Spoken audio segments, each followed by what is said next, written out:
परम पिता परमेश्वर, हम आपका हृदय से धन्यवाद करते हैं।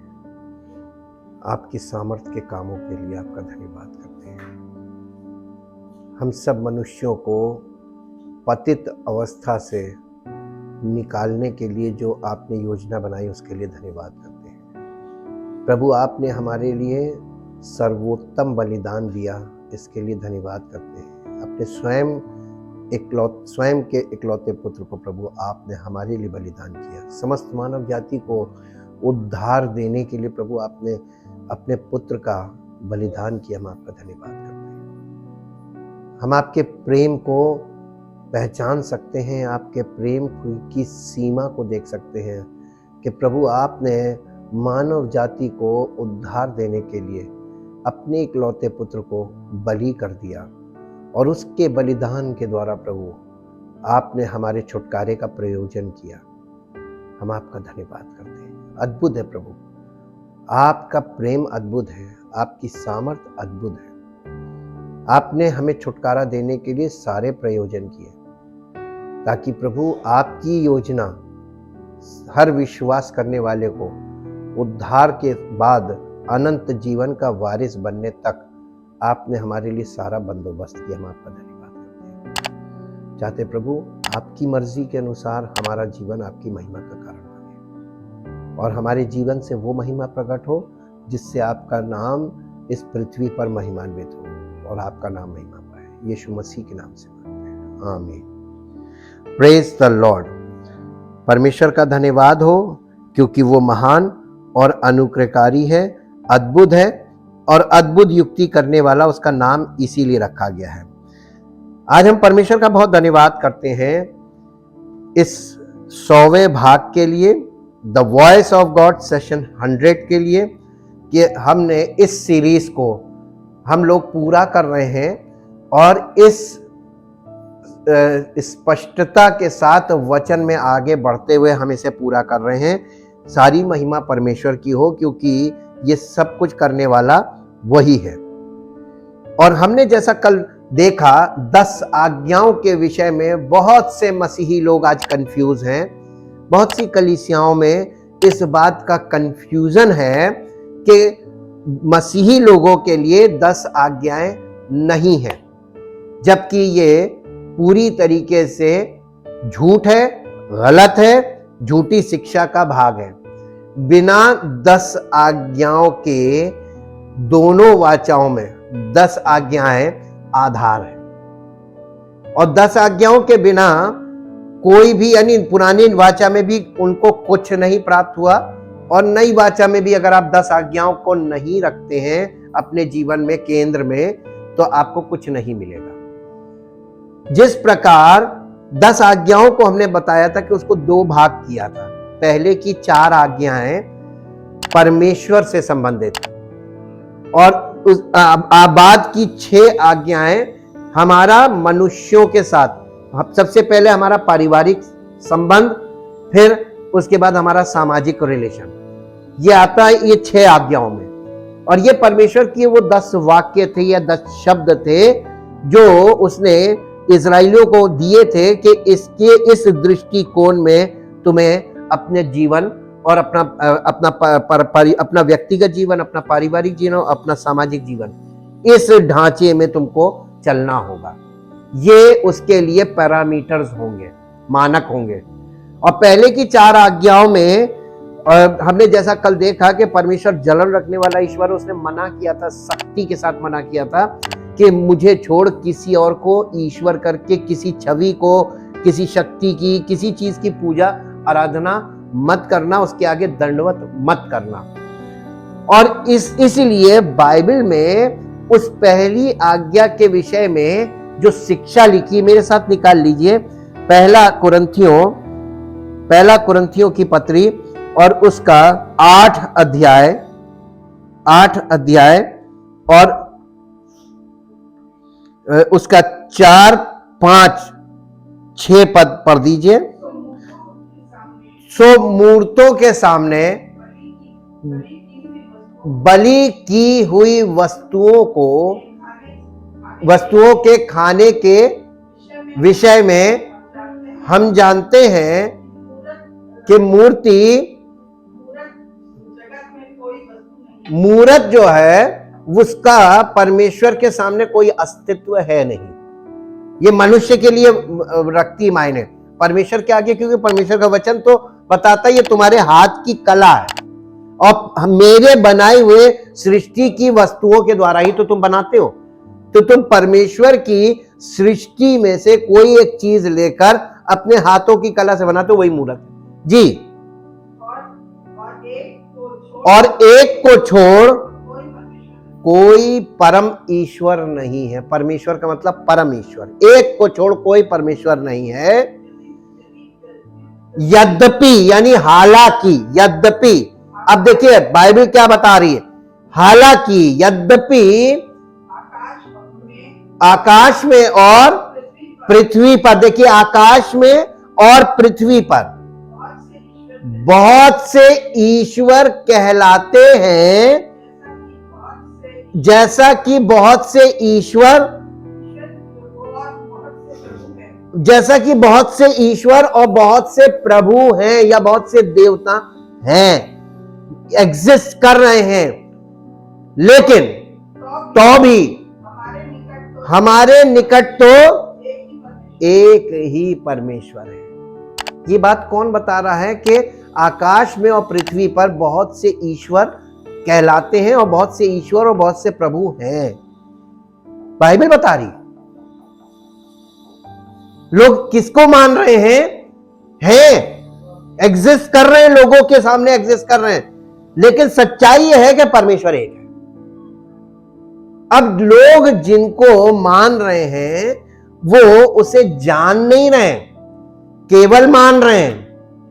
जान जाएंगे तो मानना छोड़ देंगे, क्योंकि उन्हें मालूम हो जाएगा कि हम कल्पना की पूजा कर रहे हैं, हम मिथ्या की पूजा कर रहे हैं। जो चीज एग्जिस्ट नहीं करती उसको हम मान रहे हैं। Without knowing we are praying, हम बिना जाने उस चीज की वर्शिप कर रहे हैं। अर्थात हमारे लिए तो एक ही परमेश्वर है, अर्थात पिता, जिसकी ओर से सब वस्तुएं हैं और हम भी उसी के हैं। इसीलिए मैंने संडे को यह प्रश्न किया था एक बिग क्वेश्चन मार्क के साथ, आप किसको ईश्वर मानते हो?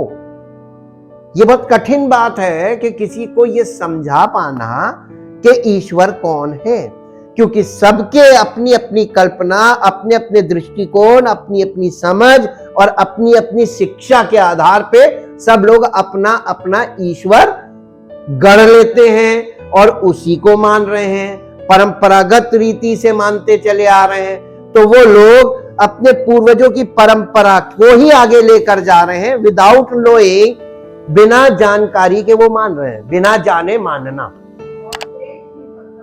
और एक ही प्रभु है, अर्थात यीशु मसीह, जिसके द्वारा सब वस्तुओं की सृष्टि हुई है और हम उसी के द्वारा हैं।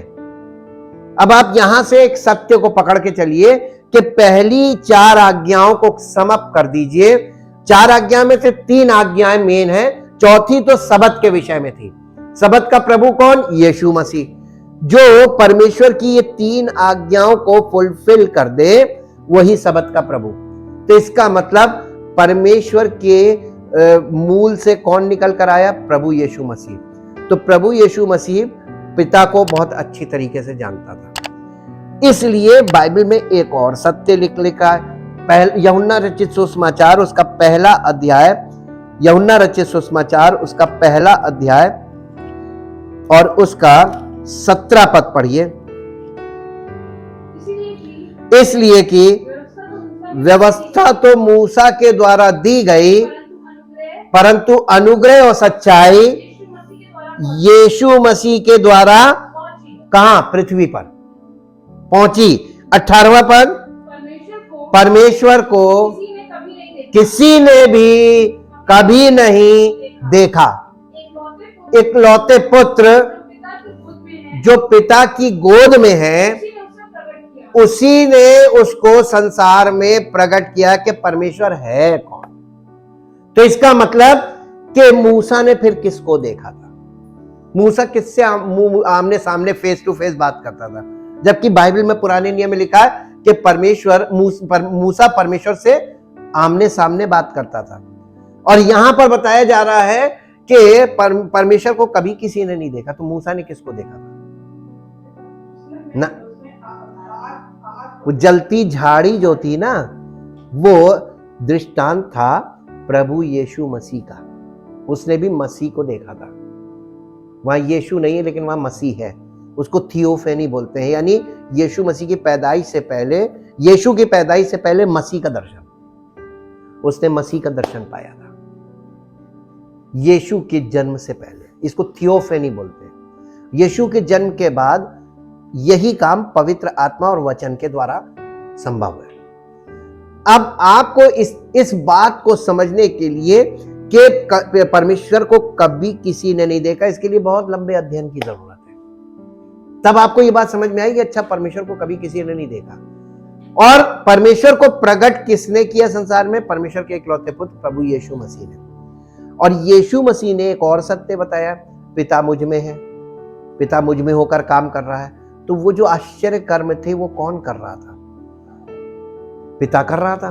तो यीशु मसीह पर जो आत्मा उतरा था वो परमेश्वर का आत्मा था, और ये आकाशवाणी थी, ये मेरा प्रिय पुत्र है जिससे मैं अत्यंत प्रसन्न हूं। तो परमेश्वर किससे प्रसन्न? अपने इकलौते पुत्र से। आज लोग उसे फास्टिंग, प्रेयर और ये सब चीजें, एक्टिविटीज करके प्रसन्न करने की कोशिश कर रहे, वो नहीं होगा। वो केवल एक ही से प्रसन्न है, और वो है इकलौता पुत्र प्रभु यीशु मसीह। जो कोई पुत्र को पर विश्वास करता है, उसके जीवन से पुत्र प्रकट हुआ तो परमेश्वर उससे प्रेम करेगा, प्रसन्न रहेगा। और अगर पुत्र प्रकट नहीं हुआ तो परमेश्वर उस व्यक्ति से कभी नहीं प्यार करेगा। और यीशु मसीह भी जिससे पिता प्यार करेगा, यीशु मसीह उससे प्यार करेगा। तो ये एक ट्रिनिटी की यूनिटी है जो हम सोचते हैं कि हमने प्रभु पे यीशु मसीह को ग्रहण कर लिया। आपने कहां ग्रहण किया? यीशु मसीह वचन है। वचन को हृदय में अगर आपने ग्रहण नहीं किया तो आपने यीशु मसीह को ग्रहण नहीं किया। ये पहली 3 आज्ञाओं का परिपूर्णता यीशु मसीह के द्वारा हो जाती है। और उसके बाद चौथी, यीशु मसीह पर विश्वास करने वालों के लिए जो छुटकारा होता है कि वो परमेश्वर की संतान कहलाने लगते हैं। तो ये सबत का विश्राम भी उनके जीवन में पूरा हो जाता है मसीह में, क्योंकि परमेश्वर उद्धार का कार्य यीशु मसीह ने पूरा किया और हमने यीशु मसीह पर विश्वास किया। तो हमको अब हम अपने उद्धार के लिए कुछ नहीं कर रहे हैं, यही सबत का विश्राम है। हम प्रभु में विश्राम पा रहे हैं। अब आते हैं बाद की 6 आज्ञाएं। ये पश्चाताप करने को बोला, मेल मिलाप करने को बोला। तो ये 6 आज्ञाएं में सबसे पहली आज्ञा क्या थी मालूम है? 6 आज्ञा में सबसे पहली यानी छठी आज्ञा क्या थी? छठी आज्ञा यह थी कि अपने माता पिता का आदर करना और उनकी सेवा करना। ये आज्ञा नए नियम में किस रूप में हमारे सामने रखी, जरा निकाल लीजिए। इफिसियों की पत्री उसका 6 अध्याय और उसका पहले पद से पढ़िए। इफिसियों की पत्री। हे बालकों, क्या लिखा? हे बालकों, अपने माता पिता के आज्ञाकारी बनो। नहीं, ये नहीं लिखा। हाँ, एक मिनट। हे बालकों, किसमें? यहां पर ये बालकों किसको बोला जा रहा है? ये बच्चों से बात नहीं हो रही, ये परमेश्वर अपने बच्चों से बात कर रहा है। और परमेश्वर के बच्चे कौन है? जितनों ने यीशु मसीह पर विश्वास किया और उसको अपना उद्धारकर्ता ग्रहण किया, यीशु मसीह ने उन्हें परमेश्वर की संतान होने का अधिकार दिया। संतान का मतलब परमेश्वर के बच्चे। तो ये यहां पे बालकों किसको बोला जा रहा है? मसीही विश्वासियों को, कि जो मसीही विश्वासी हैं उन्हें बालकों कह के बताया जा रहा है। और उनको यह बताया जा रहा है कि प्रभु में, किसमें? इन क्राइस्ट, मसीह में। प्रभु में का मतलब मसीह में। अपने अपने माता पिता का आज्ञाकारी बनो। हो नहीं, कोई हो नहीं सकता, बनो, क्योंकि यही उचित है। आगे, अपनी माता अपनी माता और अपने पिता का आदर कर, ये दूसरी तख्ती की पहली आज्ञा है। अपने पिता को पहचान, उसका आदर कर, उसे छोड़ किसी को ईश्वर करके ना मानना। अगर स्पिरिचुअली आप किसी और को ईश्वर मानते हैं तो आप उसको अपना माई बाप मान रहे हैं स्पिरिचुअली। और ठीक वही दूसरी तख्ती की पहली आज्ञा, अपने माता पिता के अलावा किसी को माई बाप ना कहना। इसी आधार पे यीशु मसीह ने कहा था, पृथ्वी पर तुम किसी को अपना पिता मत कहना, तुम्हारा एक ही पिता है स्पिरिचुअली, पिता परमेश्वर। तो वो पहली आज्ञा और इसी से जुड़ी दूसरी आज्ञा भी पूरी हो जाती है कि माता पिता और स्वर्गीय पिता, इसके अलावा किसी को अपना पिता मत कहना। आज लोग क्या कर रहे हैं? आज का इंसान स्वार्थी और लालची है। और हमारे यहाँ एक कहावत कही गई, समय पर गधे को भी बाप बना लो। तो आज का इंसान स्वार्थी और लालची इंसान, वो जब देखता है मौका तो समय पर गधे को भी बाप बना लो। और ये स्पिरिचुअली पाप है और फिजिकली भी पाप है। ये काम नहीं करना। और यीशु मसीह ने इसीलिए कहा था कि पृथ्वी पर किसी को अपना स्वामी मत कहना, तुम्हारा एक ही स्वामी है। और स्वामी कौन है? प्रभु यीशु मसीह। वो तुम्हारा स्वामी है, इसके अलावा कोई नहीं। अगर आप पास्टर्स को लोग स्वामी समझ जाते हैं, स्वामी नहीं है, वो प्रभु यीशु मसीह का सेवक है। आप उसको, उसके द्वारा यीशु मसीह के वचन को प्राप्त करते हैं, सत्य को प्राप्त करते हैं, अगुवाई, पवित्र आत्मा उसी के द्वारा आपकी अगुवाई कर रहा है, लेकिन उसको आप स्वामी नहीं बोल सकते। तो ये पहली आज्ञा और ये जो दूसरे तख्ती की पहली आज्ञा, ये दोनों को मिली हुई है। ये जी, ये छठी आज्ञा ही एक पूरी 10 आज्ञाओं में से छठी एक ऐसी है, यही एक ऐसी आज्ञा है जिसके साथ एक प्रतिज्ञा जुड़ी हुई है, एक प्रॉमिस है। और वो प्रॉमिस ये है, अगर तू अपने माता पिता का आदर करेगा और उनकी सेवा करेगा तो तेरा भला होगा और तू धरती पर यानी दीर्घायु होगा। कोई बच्चा अगर चाहता है, माँ बाप कहते हैं हमारे बच्चे के लिए प्रार्थना कीजिए कि उसकी उम्र लंबी हो। क्या प्रार्थना से उम्र लंबी हो जाएगी? कैसे उम्र लंबी होगी? भला कैसे होगा? आज बच्चों का भला क्यों नहीं हो रहा है? हर घर में झांक के देख लीजिए, बच्चों का भला नहीं हो रहा है, क्योंकि जो कंडीशन परमेश्वर ने रखी थी वो कंडीशन पूरी नहीं हो रही है, इसलिए भला नहीं होगा। माता पिता का आदर कर ताकि तेरा भला हो और तू दीर्घायु हो। जी, बस ये आपको समझ में आ गया, छठी आज्ञा। इसके बाद 7वीं, 8वीं, 9वीं, अब झूठ मत बोलना, अपने पड़ोसी से अपने समान प्रेम रखना है। और ये सारी आज्ञा में, इन आज्ञाओं में ना जाके मैं आपको अब नई वाचा के अंतर्गत हम आप एक मसीही जीवन में, आपको ये तो समझ में आ गया कि 10 आज्ञाएं अभी भी हैं। मसीही जीवन का आधार ये आज्ञाएं ही हैं और इसी आधार पे नए नियम की शिक्षा है। तो नए नियम की शिक्षाओं में ये आधार चला आ रहा है और ये आधार हम इसको मिटा नहीं सकते। इसी के साथ साथ हम अब इसके एक क्वेश्चन को लेते हैं कि परमेश्वर ने हमको ये आज्ञाएं, इजराइलियों को ये आज्ञाएं दी क्यों थी?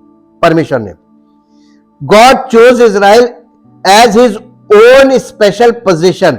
परमेश्वर ने उनको अपनी प्रजा करके चुन लिया था, इसलिए उसने अपने इच्छा को प्रकट किया था कि ये हमारे पैमाने होंगे, इसके अनुसार तुम जीवन बिता। But their sinful nature inherited from Adam, जो आदम से उनके अंदर जो पापी स्वभाव था, उसके कारण वो लोग kept the Israelites separated from the Holy Father, उस पवित्र परम पिता परमेश्वर से वो लोग दूर रहे, उन बातों के पालन करने में वो नहीं कर पाए। Out of love for his people, God set Israel apart and provided the law as a first step in his master plan to reconcile himself with fallen humanity.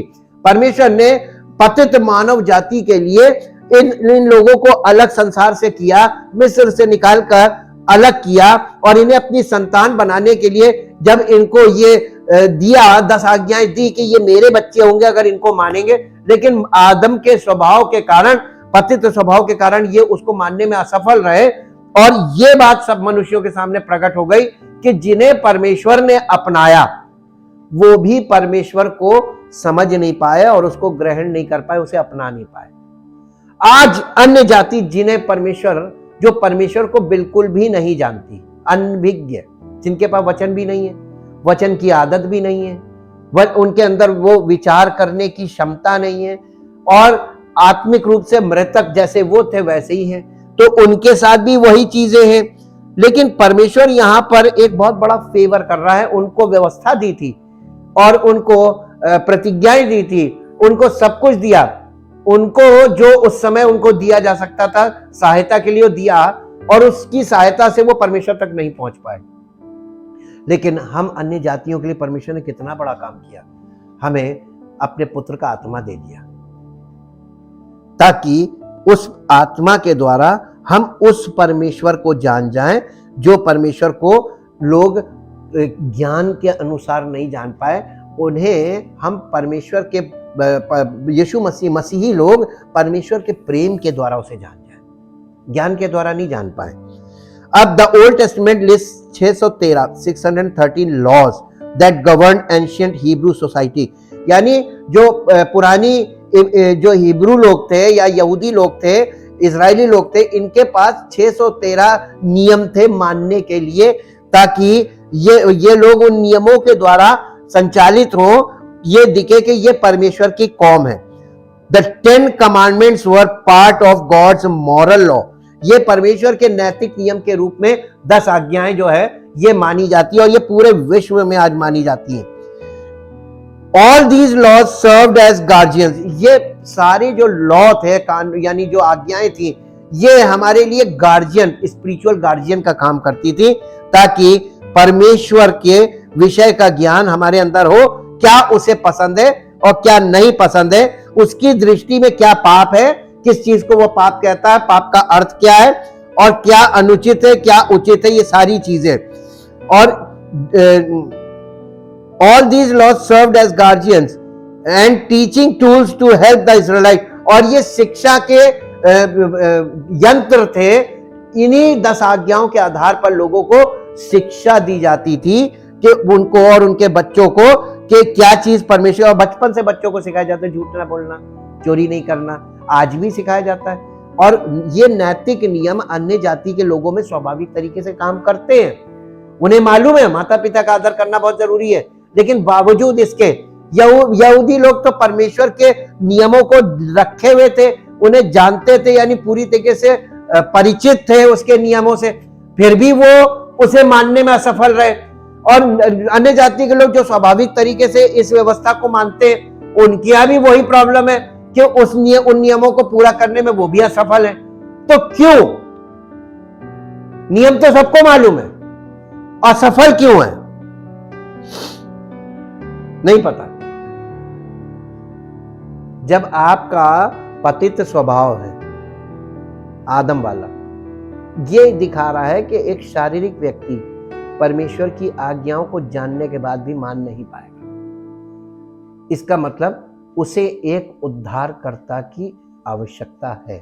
तो व्यवस्था हमें एक छुटकारा देने वाले यानी मसीह की ओर बताती है कि देखो, नियम को तुम जान लो, मान नहीं पाओगे, इसको मानने के लिए तुम्हें प्रभु की जरूरत है, ताकि वो प्रभु तुम पर अनुग्रह करे और तुम इन आज्ञाओं को पूरा करने लायक हो। इसलिए नए नियम में बॉर्न अगेन के बाद ये चीजें आपके जीवन में सफल हो पाएंगी। बिना बॉर्न अगेन व्यक्ति परमेश्वर की आज्ञाओं को जान सकता है, लेकिन उस पर चल नहीं पाएगा। ये शिक्षा है, और हम लोग इस शिक्षा को बाइबल से, यही तो टीचिंग है, और इस टीचिंग को हम लोग देख रहे हैं। The law was also an expression of God's grace. ये जो 10 आज्ञाएं थी, ये परमेश्वर के प्रेम का प्रगटीकरण भी है। यहेजकेल की पुस्तक 36 अध्याय का 26 पद पढ़िए। The book of Ezekiel chapter 36 verse 26। 36:26 Ezekiel. यहेजकेल, मैं तुमको नया मन दूंगा और तुम्हारे भीतर नई आत्मा उत्पन्न करूंगा और तुम्हारी देह में से पत्थर का हृदय निकालकर। अब इसका मतलब आपको समझ में आया? कल मैंने बताया था, हमारे ये जो पत्थर पर आज्ञाएं लिख के दी थी ना, वो पत्थर का दिल हमारे अंदर है शारीरिक तौर पर, और जब तक वो पत्थर का दिल है हम इसकी आज्ञाओं को मान नहीं सकते, जान सकते। वो ये काम परमेश्वर करेगा कि वो हमारे अंदर एक ऐसा हृदय देगा, जैसे वहां लिखा ना कि पौलुस कहने लगा, मैंने तुम जीवित पत्री हो, और वो आज्ञाएं परमेश्वर ने क्या बोला था नई वाचा में कि मैं अपनी व्यवस्था उनके मनों में समवाऊंगा, उनके हृदय पर लिखूंगा। तो वो हमारे मांस रूपी हृदय पर पवित्र आत्मा के द्वारा जब ये आज्ञाएं लिखेगा और पवित्र आत्मा से हमें परिपूर्ण कर देगा, तब हम इन आज्ञाओं पे चलेंगे। ये तो बॉर्न अगेन और फुली मैच्योर होने की बात है। तब आप कहीं उन आज्ञाओं पर चलने लायक बनेंगे। तो शुरुआत कहां से होगी? बॉर्न अगेन से। अगर बॉर्न अगेन नहीं हुए तो आप भूल जाइए कि आप परमेश्वर की कोई बात पूरी अपने जीवन में देख पाए या कर पाए, यह असंभव है। अब यही वाली बात आगे हम बढ़ते हैं। Do the 10 commandments apply to Christians today? क्या आज मसीही लोगों पर ये 10 आज्ञाओं का वही प्रभाव है? ये आवश्यक है क्या? यस 10 आज्ञाएं एक मसीही के जीवन का आधार है, और ये मसीही चरित्र का भी आधार है। इसके बिना आप मसीही नहीं माने जाएंगे। मेरे साथ एक पद निकालिए, रोमियो की पत्री 10 अध्याय उसका 4 पद। रोमियो की पत्री 10 अध्याय पहले पद से पढ़ दीजिए 1 से 4 तक। हे भाइयों, मेरे मन की अभिलाषा, और उनके लिए, किनके लिए? यहूदियों के लिए, इस्राएलियों के लिए पौलुस लिख रहा है, उनके लिए परमेश्वर से मेरी प्रार्थना है कि वे कौन? अन्य वो यहूदी लोग।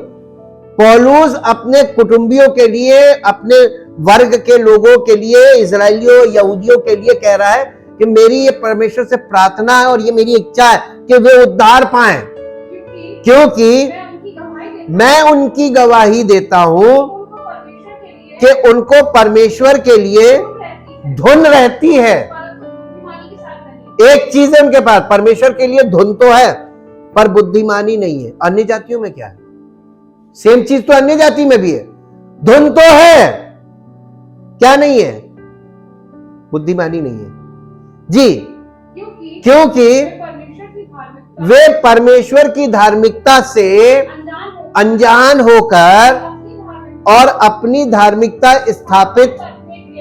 स्थापित करने का यत्न करते हुए परमेश्वर की धार्मिकता के अधीन नहीं हुए। यानी परमेश्वर की धार्मिकता को ग्रहण नहीं किया, उसके सरेंडर नहीं किया, वो अपनी धार्मिकता स्थापित करने लगे। यही तो आज यहां पे हो रहा है जी, क्योंकि हर एक चाहे वो अन्य जाति हो चाहे यहूदी, हर एक विश्वास करने वाले के लिए धार्मिकता के निमित्त, यानी आप 10 आज्ञाओं को एक व्यक्ति के द्वारा पूरा कर सकते, एक आज्ञा मान के। Surrender yourself unto Jesus Christ. 10 आज्ञाएं आपके जीवन में लागू हो जाएंगी, क्योंकि इन 10 आज्ञाओं को पूरा किसने किया? अब आप पूरा करने की कोशिश मत कीजिए, वो तो परमेश्वर का पुत्र था, तो उसके पास क्षमता थी पूरा करने की, हमारे और आपके पास है नहीं। दिग्गज हमसे कौन थे? यहूदी लोग। उनका पूरा रख के दिखा दिया कि देखो वो इतने दिग्गज थे, वो नहीं कर पाए तो हम तो सवाल ही नहीं उठता है, हम तो धूल है उनके सामने। तो बॉस लोग नहीं कर पाए तो तुम उनके सामने बच्चा हो। तो सबसे बढ़िया प्रभु के बच्चे बन जाओ, प्रभु यीशु मसीह पर विश्वास करो, उसे अपना उद्धार करता ग्रहण करो, समर्पित हो जाओ, सारा काम प्रभु करे। अब जब प्रभु करेगा तो फिर हमारा प्रयास खत्म। तो हम अपना प्रयास ना करें धार्मिकता के लिए कि हमें प्रार्थना करनी है, हमें लोगों को छुटकारा देने जाना, कुछ नहीं, हमको कुछ नहीं, हमें तो प्रभु ने छुड़ाया। जो वो जिसको चाहेगा उसको छुड़ा लेगा।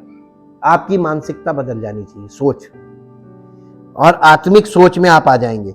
अब आप ये देखिए कि believers are set free from the law which was powerless anyway because of our sinful nature, because God sent his own righteous son to be our once and for all sin offering। Romeo की पत्री, परमेश्वर ने अपने पुत्र को जो धर्मी था उसे हमारे पापों के लिए बलिदान करके हमें दे दिया, ताकि हम उसके एक बार के बलिदान के द्वारा परमेश्वर की संतान बने और यीशु मसीह की धार्मिकता में उसके सामने प्रकट हो। तो हमारी अपनी कोई धार्मिकता नहीं है, प्रभु की धार्मिकता। ठीक, अब इसके लिए एक पद पढ़िए जो आपको मिलेगा, रोमियो पत्री 8 अध्याय उसका 2 से 4 पद।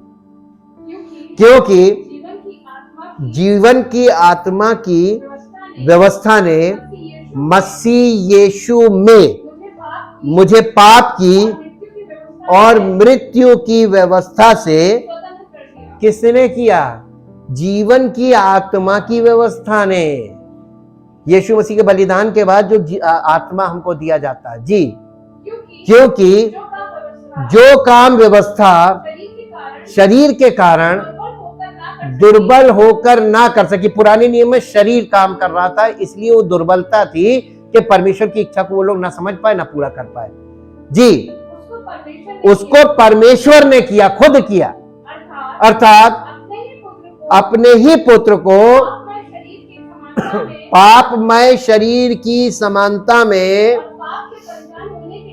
और पाप बलि होने के लिए भेजकर शरीर में पाप पर दंड की आज्ञा दी, इसलिए कि व्यवस्था की विधि हम में, ये मसीही लोगों में जो शरीर के अनुसार नहीं परंतु आत्मा के अनुसार चलते हैं, जब आप बॉर्न अगेन हो जाते हैं तो आपके जीवन में पवित्र आत्मा के द्वारा इस विधि को पूरा कर दिया जाता है। किस विधि को? पहली 4 आज्ञाएं आपके लिए पूरी हो जाती है, पहला खंड पूरा। दूसरे खंड के लिए आपको पवित्र आत्मा बार बार शिक्षा करेगा, माता पिता का आदर करना, उनकी सेवा करना, और आपके पारिवारिक जीवन और आपके सामाजिक जीवन में हर एक के साथ व्यवहार करना सिखाएगा, मित्रता करनी सिखाएगा। क्योंकि आपकी जितनी आत्मिक व्यक्ति जितना मित्रता करेगा उतना प्रभु की सच्चाई लोगों तक पहुंचेगी, उतना व्यवहार, जितना व्यवहार बनेगा उतना प्रभु का आश्चर्यकर्म लोगों तक पहुंचेगा। लेकिन अगर, इसीलिए लिखा है कि परमेश्वर की सेवकाई में जो चुना जाता व्यक्ति वो झगड़ालू नहीं होना चाहिए। झगड़ालू होगा तो परमेश्वर का प्रेम और परमेश्वर के चरित्र पर दाग आएगा, क्योंकि परमेश्वर कभी झगड़ा नहीं करता, कभी नहीं। परमेश्वर के स्वभाव में झगड़ालूपना नहीं है। तो हम ना परमेश्वर बहस करता है ना झगड़ालू। तो हमें परमेश्वरीय स्वभाव यानी पवित्र आत्मा इसीलिए तो दिया जाता था कि परमेश्वर का स्वभाव हमारे जीवन से प्रकट हो। और परमेश्वर बुद्धिमान है तो पवित्र आत्मा से परिपूर्ण व्यक्ति बुद्धिमान जरूर होगा, वो हर चीज को सही राइट हैंडलिंग करेगा। When someone accepts Christ by faith, जब कोई व्यक्ति विश्वास के साथ यीशु मसीह पर विश्वास करके उसको अपना उद्धारकर्ता ग्रहण करता है, the Spirit of God comes to abide inside, उसके अंदर पवित्र आत्मा पिता भेज देता है ताकि उस पवित्र आत्मा या मसीह का आत्मा उसके अंदर वास करे। ये पुत्र का आत्मा है। तो जैसे ही आपको पुत्र का आत्मा मिलता है, इसका मतलब परमेश्वर ने आपको अपना पुत्र करके ग्रहण कर लिया। उसका चिन्ह है पवित्र आत्मा। पवित्र आत्मा में किसका स्वभाव होगा? ये मसीह का आत्मा है, तो बताइए किसका स्वभाव होगा? तो मसीही स्वभाव आपके अंदर आ गया। लेकिन अगर मसीही स्वभाव आपके अंदर से प्रकट नहीं हो रहा है, इसका मतलब पवित्र आत्मा नहीं आया, कोई और आत्मा आया। There are so many spirits. तो कौन सी आत्मा आई है वो आपके व्यवहार से पता चलता है। comes to abide inside that person, उस व्यक्ति के अंदर पवित्र आत्मा, मसीह का आत्मा आके निवास कर लेता है। And when we live, और जब हम जीवन में आगे बढ़ते हैं according to the spirit, पवित्र आत्मा के अनुसार, all those laws that Jesus fulfilled are manifest through us in the form of his righteousness.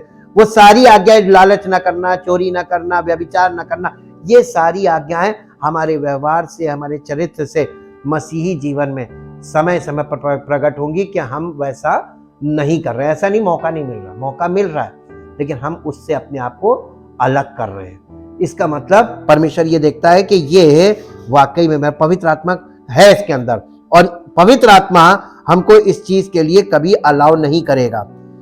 और इसीलिए लिखा है through us in the form of his righteousness, और यही परमेश्वर की धार्मिकता के प्रगटीकरण का कारण बनता है हमारे जीवन से कि हम 10 आज्ञाएं मेरे अंदर पूरी हो रही हैं।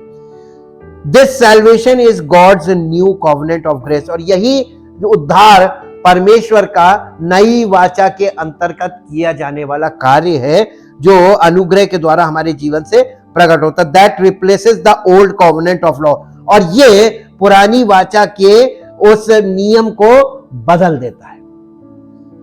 इसलिए इब्रानियों की पत्री उसका 8 अध्याय उसका 6 पद पढ़िए। इब्रानियों की पत्री उसका 8 अध्याय और उसका 6 पद। पर उसको उनकी सेवकाई से, यानी किसको? यीशु मसीह को पुरानी वाचा के जो याजक लोग थे और महायाजक थे, उनसे बढ़कर सेवा यीशु मसीह को मिली जी,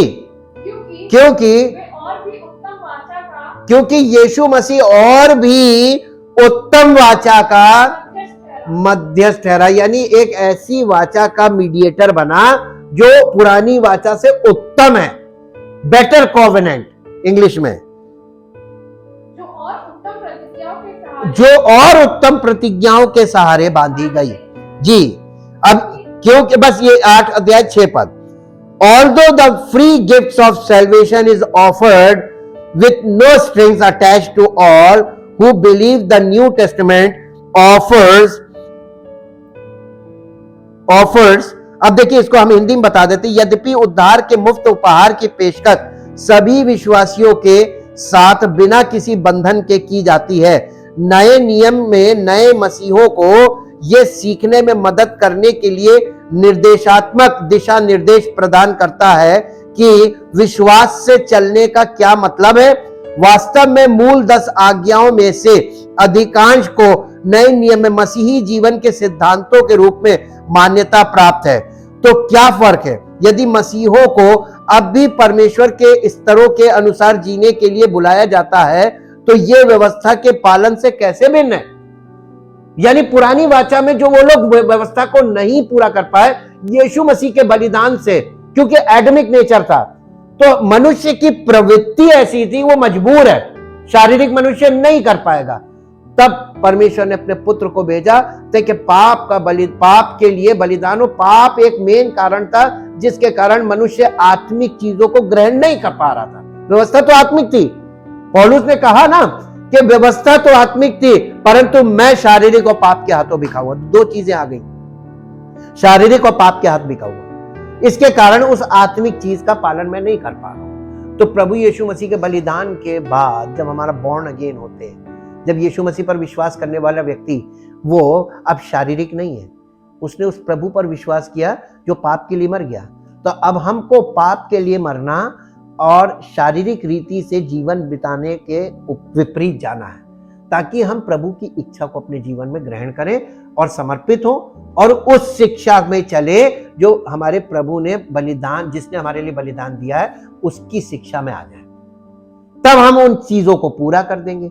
तो ये 10 आज्ञाएं मसीही शिक्षा का सिद्धांत हैं जो हम इतने समय से आपके साथ शेयर कर रहे हैं। इसलिए मतभेद आश्चर्यजनक है। पुरानी वाचा की व्यवस्था ने अनुपालन या मृत्यु की मांग की, यानी पुराने नियम में व्यवस्था का आधार मृत्यु था, क्योंकि कोई उसको पूरा नहीं कर पा रहा था। यीशु मसीह ने क्या किया? सब पापी हैं और पापी व्यक्ति परमेश्वर की उपस्थिति में नहीं जा सकता, जाएगा तो मर जाएगा। तो यीशु मसीह ने क्या किया? यीशु मसीह क्योंकि निष्पाप था, उसने समस्त मानव जाति के पापों को अपने ऊपर लिया। क्योंकि वो निष्पाप था, वो अपने पापों के लिए नहीं मरा, बल्कि हमारे पापों को लेकर हमारे पापों के लिए मरा। इसीलिए लिखा है यीशु मसीह का प्राण निकला नहीं, उसने त्यागा, क्योंकि वो मर ही नहीं सकता था। तो ये काम परमेश्वर ने स्वयं किया, मनुष्य के उद्धार का काम। क्या उद्धार? पाप से, पाप की शक्ति से, पाप के दोष से, पाप की शक्ति से और पाप की उपस्थिति से मनुष्य को निकालने के लिए। और वो आप देखिए, तंबू में 3 भाग हैं। बाहरी आंगन में हमें पाप के दोष से मुक्ति मिलती है, फिर हम पवित्र स्थान में जाते हैं, वहां पाप की शक्ति से छुड़ाए जाते हैं, और फिर परम पवित्र स्थान में हम पाप की उपस्थिति से छुड़ाए जाते हैं। 3 भाग है, और ये 3 लेवल है मसीह जीवन के, और ये तीनों लेवल हमारे जीवन में पूरे होने आवश्यक है। जबकि हम पापी ही थे तो बचाए गए। वे भी यीशु से प्रेम करते हैं, वे यीशु से प्रेम करते हैं क्योंकि पहले उसने हमसे प्रेम किया है। वो प्रेम है जो विश्वासियों को हमारा क्रूस उठाने और उसके पीछे चलने के लिए विवश करता है। पहले किसने प्यार किया? हमने यीशु मसीह से किया कि यीशु मसीह ने हमसे किया? क्यों? क्योंकि जब हम पापी थे तो वो हमारे लिए मर गया। तो पहला प्यार किसने किया? यीशु मसीह ने। तो हम उसको जब प्रेम करते हैं कि प्रभु आप मेरे लिए मर गए, अब मैं आपके लिए जीऊंगा, उस प्रेम को वो प्रेम हमें विवश करता है कि तुम अपनी नहीं ना जियो, वो जो तुम्हारे लिए मर गया उसका जीवन अब उसके लिए तुम जियो, उसकी मर्जी तुम पूरी कर दो। तो हमारा मसीही जीवन ये है कि हम यीशु मसीह की मर्जी इस पृथ्वी पर पूरी करने के लिए जीवन व्यतीत करें। उसकी मर्जी क्या थी? कि जो लोग परमेश्वर को नहीं जानते वे परमेश्वर को जाने। तो हमारा जीवन और हमारा चरित्र, हमारा व्यवहार और हमारा उनके बीच में उठना बैठना इस बात का प्रगटीकरण हो कि हम परमेश्वर के बच्चे हैं, और वास्तव में परमेश्वर कौन है लोग हमारे संपर्क में आकर जाने। हमारे पास परमेश्वरीय प्रेम और निस्वार्थ तभी लोग आएंगे। आप लोगों को अपने स्वार्थ से अपने पास बुलाएंगे या अपने स्वार्थ में लोगों को पकड़ेंगे तो लोग आपसे छुड़ा के भागेंगे। लेकिन परमेश्वरीय प्रेम आपके अंदर होगा, निस्वार्थ प्रेम, निस्वार्थ भावना से जब आप उसकी सेवा के लिए खड़े होंगे तो परमेश्वर की सामर्थ्य भी काम करेगी और उसके प्रेम के द्वारा लोग आपसे आके जुड़ेंगे। पुरानी वाचा के अधीन परमेश्वर के चुने हुए लोग पाप के दास थे, एक ऐसी स्थिति जो नियमों और विनियमों से स्पष्ट होती है। नई वाचा के द्वारा मसीह ने न केवल हमारी दासता से स्वतंत्रता को सुरक्षित किया, बल्कि उसने परमेश्वर के परिवार में हमारे गोद लेने की पहल भी की। हम अब पाप के दास नहीं परंतु परमेश्वर के वारिस और मसीह के संगी वारिस हैं। गलातियों की पत्री उसका 4 अध्याय उसका 4 से 7 आप घर में पढ़ सकते हैं, मैं पढ़ने को नहीं कह रहा हूं। पुरानी वाचा के अधीन यहां तक कि दाऊद भी, जो परमेश्वर के हृदय के अनुसार था, परमेश्वर की धर्मी अपेक्षाओं को पूरा करने में असफल रहा। क्यों? दाऊद के लिए परमेश्वर ने कहा था ये मेरे दिल पसंद व्यक्ति, मेरा ऐसा व्यक्ति जो मेरे मन के लायक है, मैंने चुना। वो व्यक्ति भी परमेश्वर की व्यवस्था को पूरा नहीं कर पाया। हाँ, क्यों? क्योंकि दाऊद का सारा परिश्रम मैले चितड़े के समान, उसकी जो धार्मिकता थी ना दाऊद की, वो परमेश्वर के सामने मैले चितड़े के बराबर ठहराई गई। नई वाचा के द्वारा निवास करने वाला पवित्र आत्मा, जो विश्वासी में आके निवास करता है, निवास करने वाला पवित्र आत्मा समर्पित विश्वासी के जीवन के द्वारा मसीह की धार्मिकता को प्रकट करता है। कितना फर्क है पुराने नियम में नए नियम। वह शारीरिक, यहां बिल्कुल आत्मिक। आपकी आत्मा से परमेश्वर अपने आप को प्रकट कर रहा है। पिता के लिए अपने प्रेम और दूसरों के लिए प्रेम को जीने के द्वारा मसीह की सामर्थ्य के द्वारा हमें उसकी आज्ञाओं का पालन करने की इच्छा और क्षमता प्रदान की जाती है।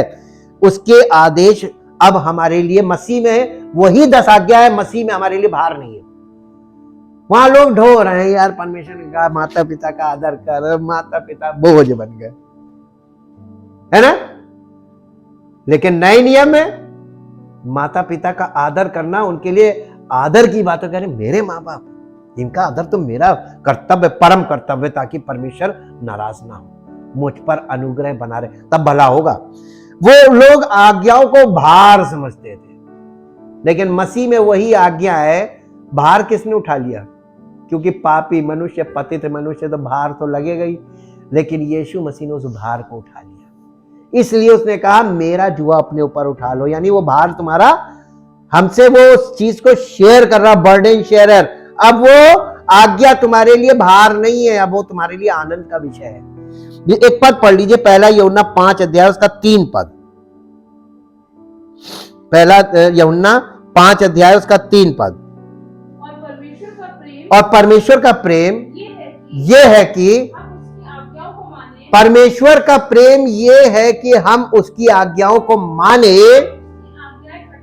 और अब उसकी आज्ञाएं, मसीह में आज्ञाएं कठिन नहीं है, बिल्कुल कठिन नहीं है। वो कठिनाई पाप के कारण और पतित स्वभाव के कारण थी। जब आप मसीह में आ जाते हैं तो आज्ञाएं बहुत सरल हो जाती हैं, आनंद आ जाता आज्ञाओं में। 10 आज्ञाएं अभी भी महत्वपूर्ण क्यों हैं? यस, ये कभी नहीं खत्म होगा। 10 आज्ञाएं परमेश्वर के पवित्र स्वभाव को समझने के लिए महत्वपूर्ण है, क्योंकि ये हमारे पतित पापी स्वभाव के विपरीत है। आज्ञाओं ने परमेश्वर की समग्र छुटकारे की योजना में भी एक आवश्यक भूमिका निभाई, और वो हमारी आधुनिक संस्कृति में नैतिक पूर्णता को चकमा देने, पवित्र सत्य को फिर से पहचानने और आचरण के सभी ठोस मानकों को व्यवस्थित रूप से हटाने की आदत है। इसलिए परमेश्वर ने अंडरग्राउंड 10 आज्ञाएं रखी हैं। जब तुम बहुत ज्यादा उपद्रवी होगे तो परमेश्वर कहेगा ये आज्ञाएं। यीशु मसीह के पास एक जवान बच्चा आया था और कहने लगा अनंत जीवन पाने के लिए मैं क्या करूं? और वो यहूदी था। यीशु मसीह ने उसको क्या बोला था? तू आज्ञाओं को माना कर, यही तो बोला था। उसने कहा कौन सी आज्ञाएं? उसने कहा वही जो तुम्हें शुरू से मिली है, चोरी ना करना, झूठ ना, माता पिता का आदर करना। उसने यीशु मसीह ने 2-4 आज्ञा बता दी। कहने लगे इन्हें तुम्हें बचपन से मानता है। अब आप ये बताइए, यहूदी लोग अगर ये दावा कर रहे थे कि हम आज्ञाओं को मानते हैं, तो उनमें कमी किस बात की थी? ना, अभी आप लोग उस लेवल तक पहुंचे नहीं। ना ना ना, परमेश्वर की आज्ञाएं, 10 आज्ञाएं, इनका निचोड़ क्या है? 10 का निस्वार्थ प्रेम। अगर आप 10 आज्ञाओं को मानने का दावा करते हैं और आपके जीवन में निस्वार्थ प्रेम नहीं है, तो आप झूठे हैं। यीशु मसीह ने इन 10 आज्ञाओं को 2 आज्ञाओं में बदल दिया। अपने परमेश्वर पिता से अपने सारे मन, अपनी सारी बुद्धि, अपनी सारी शक्ति से प्रेम रख।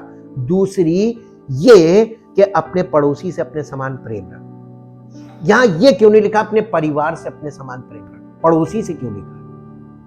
अपनों को तो इस दुनिया में सब प्यार करते हैं, है ना? लेकिन जो हमारे परिवार के नहीं है, उनसे प्रेम कौन करेगा? हमारी परीक्षा वहां हम पास करते जब हम जो हमारे परिवार के नहीं है उनसे निस्वार्थ प्यार करते हैं। और परमेश्वर से प्यार करने का जो लोग दम भरते हैं, वो अगर अनजानों को जो उनके परिवार से नहीं है उनको जब बराबर से प्यार करके दिखाते, तब परमेश्वर कहता है ये 10 आज्ञाएं पूरी। यीशु मसीह ने किसके लिए प्राण दिया था? क्या वो हमें जानता था? हम अनजानों के लिए उसने प्रेम ऐसा किया कि हमारे पापों के लिए अपना प्राण दे दिया। यही प्रेम हमको, मसीही लोगों को, सब लोगों से करना है, छांट छांट कर नहीं। आप लोगों के लिए क्या कर सकते हैं? आप ज्यादा दूर मत जाइए। आप, यीशु मसीह कह रहा है कि अपने पड़ोसी से, आप सारी जिंदगी 10 आज्ञा पूरी नहीं कर पाएंगे अगर आप अपने पड़ोसी से प्यार नहीं कर पाए। आपकी परीक्षा बस वहीं पे जाके पूरी होती है, पड़ोसी से प्रेम। और ये सारी आज्ञा का सारांश क्या हुआ? प्रेम, निस्वार्थ प्रेम। और निस्वार्थ प्रेम जब आपके जीवन में पनप गया, ये परमेश्वर है। परमेश्वर प्रेम है ना, बस यही परमेश्वर है, वो आपके अंदर आ गया। अगर कलीसिया में निस्वार्थ प्रेम है तो परमेश्वर की, पिता की उपस्थिति कलीसिया में है। देखिए 3 बातें बोली जाती हैं आखिरी प्रार्थना में आशीर्वाद के तौर पे।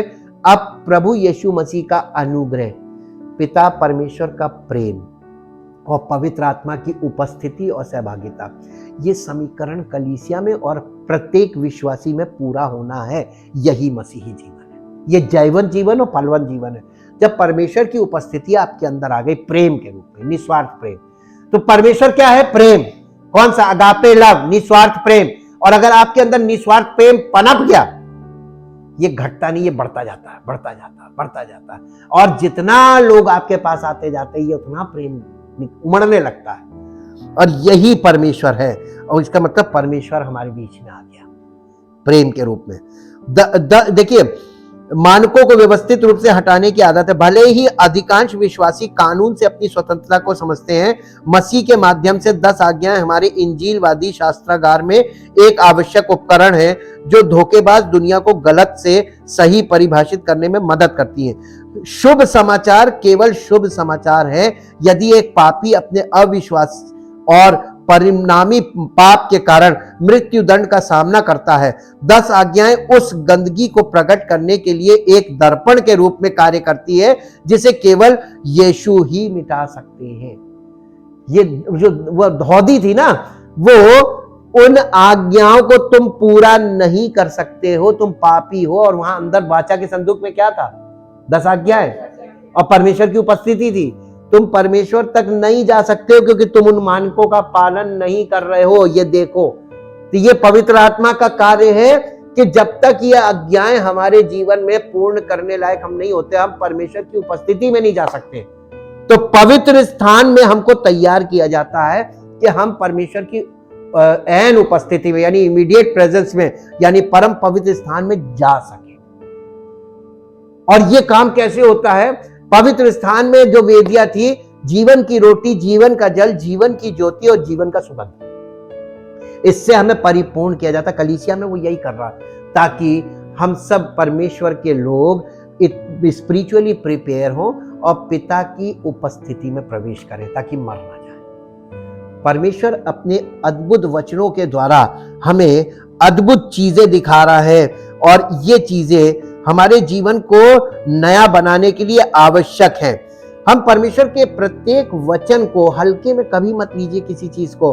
और मिस इंटरप्रिटेशन से बचने का तरीका है कि जो चीज आपको आसानी से लग रहा है कि इसका यह अर्थ है, वो तो अर्थ कभी होगा ही नहीं, फिजिकल मीनिंग है ही नहीं। उसका अर्थ वो होगा जो आप नहीं पहुंच पा रहे हैं। तो हमेशा इंतजार करें उचित समय का, क्योंकि पवित्र आत्मा के द्वारा उचित समय पर आपको सारी चीजें खोलकर बताई जाएंगी। यीशु मसीह एक वायदा करके गया था और वो वायदा उसने ये किया था, कुछ ढपा नहीं जो खोला ना जाएगा, और मेरे आने से पहले सब चीजें खुल जाएंगी। तो यीशु मसीह के आने से पहले पहले एक एक चीज वचन से वो खोल के आपको प्रकट कर देगा। उचित समय का धीरज बनाए रखें। धीरज के बिना मसीह जीवन में हम आगे नहीं जा पाएंगे। धीरज भक्ति का बहुत बड़ा माध्यम है, इसके बिना आपकी भक्ति कभी कंप्लीट होगी नहीं। और आत्म संयम हमारे चरित्र के लिए बहुत इंपॉर्टेंट है। परम पिता परमेश्वर, हम आपके अद्भुत कार्यों के लिए जो पवित्र आत्मा और पवित्र वचनों के द्वारा आप हमारे बीच में कर रहे हैं, हम आपका धन्यवाद करते हैं। आपकी अद्भुत योजना